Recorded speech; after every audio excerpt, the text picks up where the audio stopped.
Belakangan media sosial kembali diingatkan dengan aksi penipuan dan hoax fenomenal di era Presiden Soeharto. Diunggah oleh akun TikTok @sumedang_eksotik, video yang menampakkan Cut Zahara Fona, sosok wanita yang menghebohkan masyarakat Indonesia pada 1970-an ini, kembali viral. Cut Zahara Fona, emak-emak yang menghebohkan Presiden Soeharto, seluruh rakyat Indonesia dan dunia, tulis pengunggah. Terlihat dalam video, orang-orang sekitar mendekatkan telinga ke perut Cut Zahara Fona yang besar. Perut tersebut tampak bergerak-gerak dan mengeluarkan suara yang membuat penasaran masyarakat. Video ini pun menarik perhatian warganet hingga menuai lebih dari 6,7 juta tayangan dan lebih dari 100.000 suka pada 10 Januari 2024. Lantas penipuan apa yang dilakukan Cut Zahara Fona pada saat itu? Siapa sosoknya? Cut Zahara Fona adalah seorang wanita asal Sigli, Kabupaten Pidi Aceh yang mengaku mengandung janin ajaib. Bukan mengandung bayi biasa, Cut Zahara mengklaim janinnya bisa berbicara bahkan mengaji di dalam kandungan. Peristiwa di luar logika ini pun menghebohkan masyarakat Indonesia kala itu, tepatnya pada akhir 1970-an. Dikutip dari Kompas.com, 4 Oktober 2018, Wakil Presiden Adam Malik dan Presiden Soeharto sempat tertarik dengan fenomena itu. Adam Malik kemudian mengundang Cut Zahara ke Istana Merdeka. Di sana, Wapres menempelkan kuping ke perut Cut Zahara untuk mendengarkan sendiri suara si janin. Di sisi lain, Menteri Agama kala itu, Kiai Haji Muhammad Dahlan, juga ikut memberikan komentar di media massa dan membenarkan cerita itu. Namun lambat laun, pemikiran skeptis akan kebenaran janin ajaib yang bisa berbicara dan mengaji kian bermunculan. Diberitakan harian Kompas 16 Oktober 1970, akhirnya tim medis RSPAD, Ikatan Dokter Indonesia, Kejaksaan Agung dan Polri turun tangan untuk menyelidiki kasus ini. Saat hendak diperiksa tim Ikatan Dokter Indonesia di RSPAD Gatot Subroto pada 13 Oktober 1970,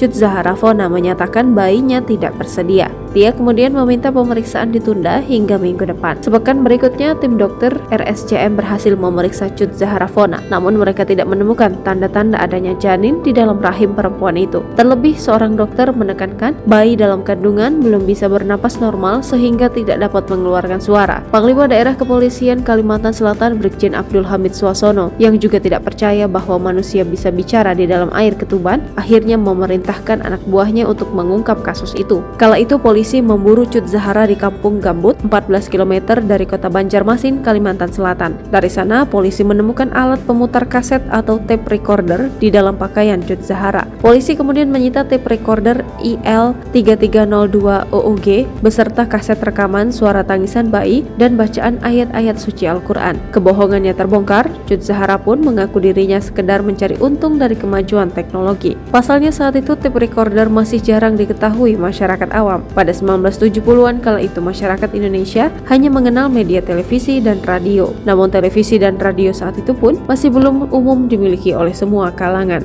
Download Tribun X sekarang. Menghadirkan lokal menjadi Indonesia.